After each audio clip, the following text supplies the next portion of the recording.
Hi creators, welcome to another lighting tutorial. In this video, we are going to cover how to convert this scene, which is daylight, and convert it into nighttime. By the way, my name is Monica and you know me as Academic Phoenix Plus. If you're new to this channel, I post 3D tutorials on a weekly basis covering Maya, ZBrush, Substance Painter, and so much more. So if that is your sort of thing, please consider subscribing. So bring out your creativity, open up that software, and let's go ahead and get started. So in the previous tutorial, which you can find, I'll put a link up here and also in the description, we covered lighting and how to do an interior lighting. Now, I have a higher quality render, but in this case, in my render settings, my Arnold render is at 3222. There's really no subsurface, so it's a 1 and no volume. Which I actually might add some fog in here just to demonstrate to you guys how to do some God rays. All right, so this is what it looks like. I'm going to convert it into nighttime.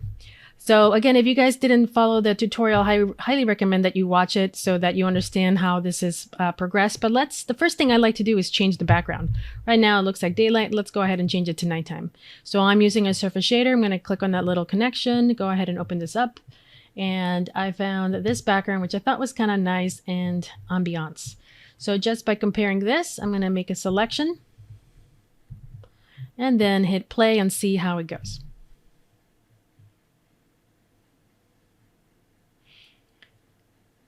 So right off the bat, you can see that the lighting no longer matches the beautiful lighting outside, and we want to make sure that the interior matches the exterior. So how do we do that? And I'm going to press stop just to compare. Boom, boom, boom, boom. All right, so let's start off with the sunlight, or this, in this case, is this directional light. Now what I'm going to do is hide the other ones. So I'm just going to select them, do a Control H on your keyboard.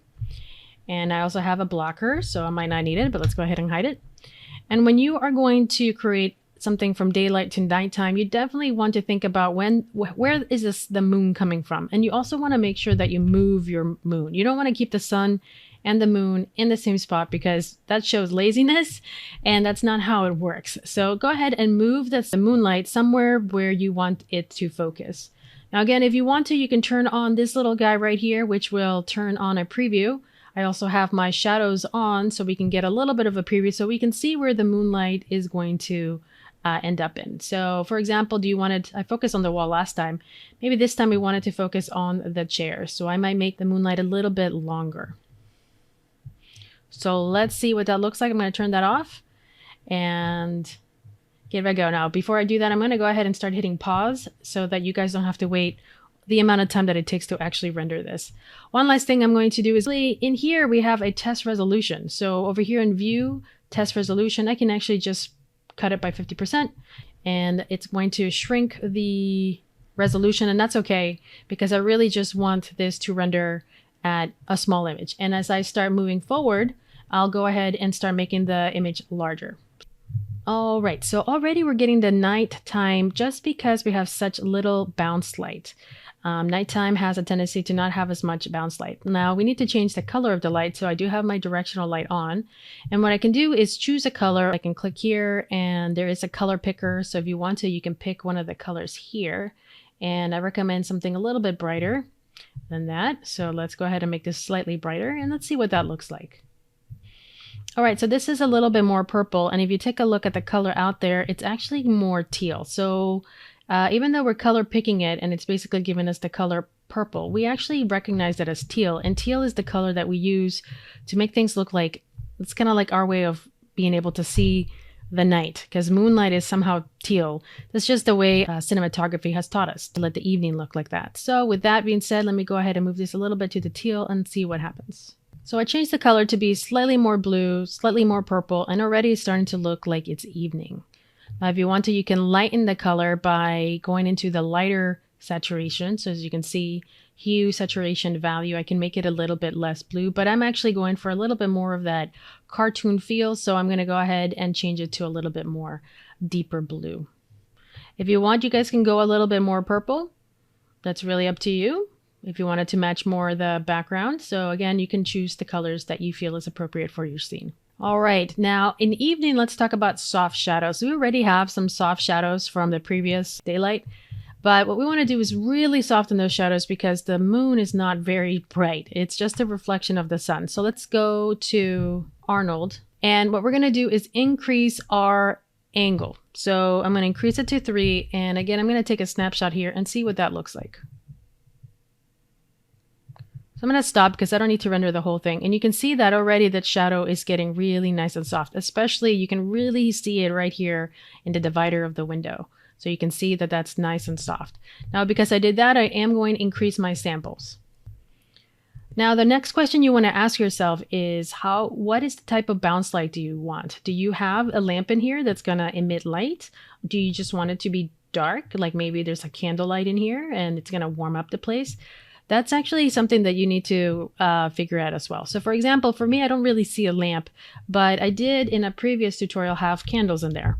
So I'm going to do a Shift H, which is going to reveal the candles.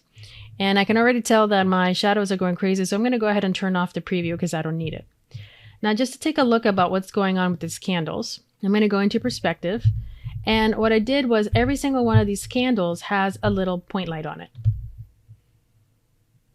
So I can't select it because the glass thing is on the way. But if I open this, oops, not that one. Let me open up the fireplace candles. Each of them has a group and inside has a point light. And if I take a look at the attributes of the point light, I've made them pretty warm. My intensity is pretty intense. And in my Arnold, I have it using a candle light. So that being said, that's light coming from my fireplace. So let's see what that looks like. So as you can see, and again, I stopped it in advance because I don't need to see all of it. You'll notice that even though my intensity is pretty high, the light isn't going very far. So it makes the place look colder just because the warmth doesn't go any further. So if you do want to make sure that the lighting or the warmth spreads around the room, we need to increase the intensity. I'm going to take a look at one of the point lights. And what I can do is increase not just the intensity, but I can also increase the exposure. Now, I need to increase the exposure for all of these.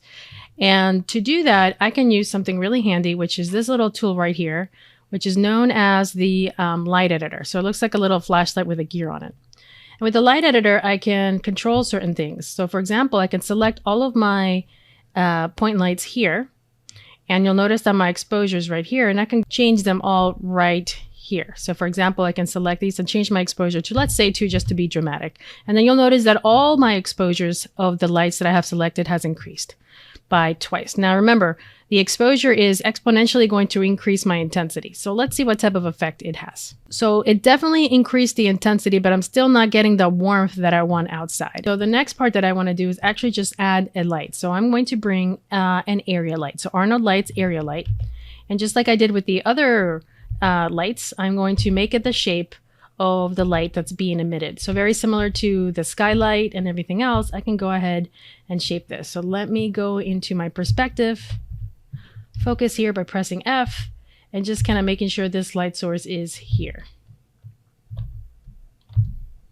And I like to make it, the size of the light source, which is, they're actually not that big, but let's go ahead and do this. And I'm going to use a similar color. So again, I'm going to scroll down, use a color temperature, and just kind of decrease it just by a little bit. So I'm making it warm. My intensity is at 1. Let's go ahead and increase that to 2, and let's see what that looks like.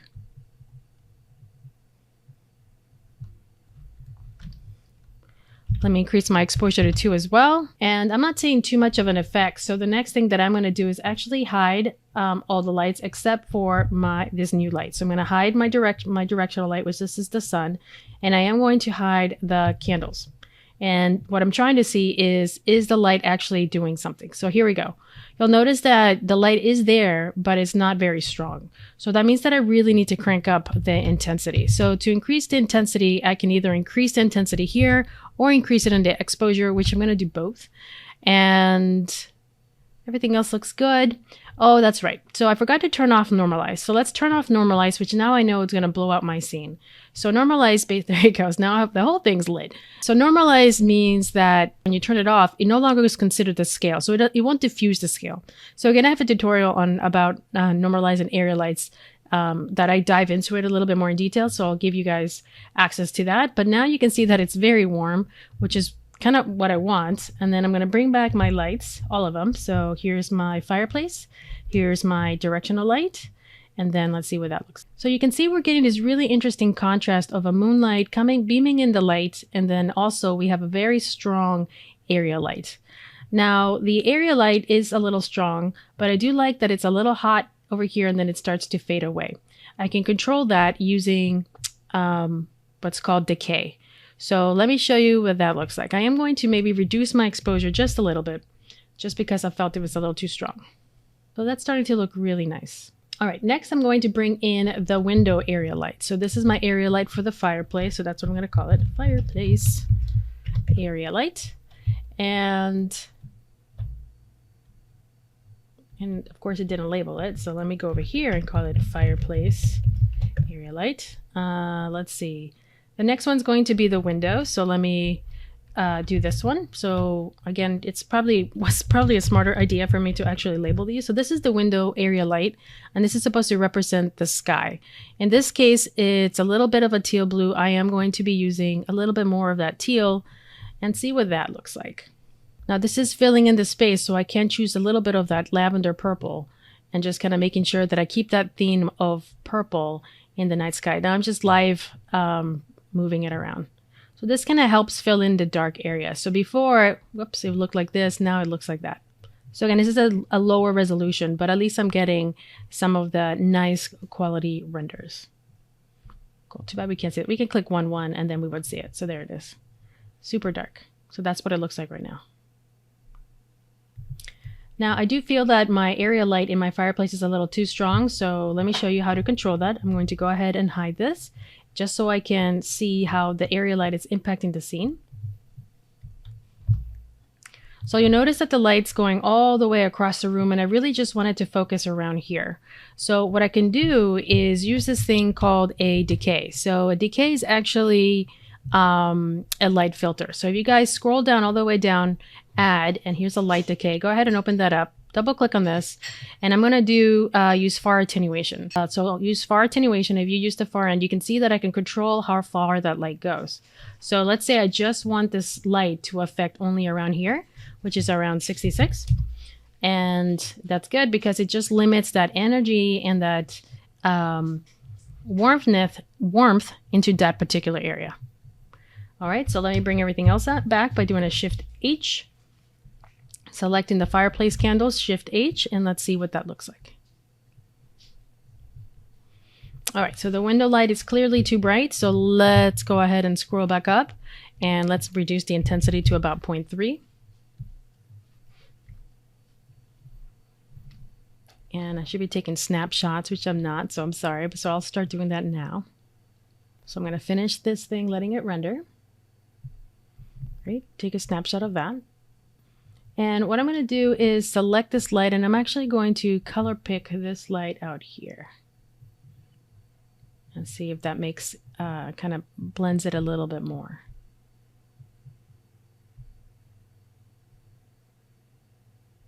And I'm just kind of eyeballing it.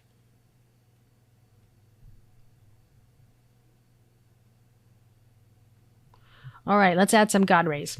So I wanted to show you guys how to do this. So I need to use is a spotlight. So I'm going to go in and create a light, and it's going to be a spotlight. I'm going to look through it, which is nice because I can aim at it. And I'm going to basically use the directional light as a key to where my God rays are supposed to be. Now, this may block it, but I think I'm going to be okay if I go like this. Let's see, let me check my render stats here. I should have turned them off. So by going to the Arnold render stats, I can actually tell it to don't cast shadows or, okay, good. So that means that if a light does hit it, it'll just go right through it. Okay, so I have this light, and I'm actually gonna hide all of the lights. So Control H and Control H, because I need to see what this is gonna look like in my scene. So I'm gonna render this out. And the spotlight is not very strong at all. So let me open up the attributes, and I'm going to open up Arnold. And again, the exposure, the intensity, which is going to be like a 3, and the exposure, which I'm going to change to 2, is basically going to let the exposure exponentially increases the intensity. So I'm not seeing much of an effect because, believe it or not, these The spotlight's actually not very strong. It's an old light. So that means that I really do have to crank this up. So I'm going to go ahead and change that to 20. And let me go ahead and increase this to 10.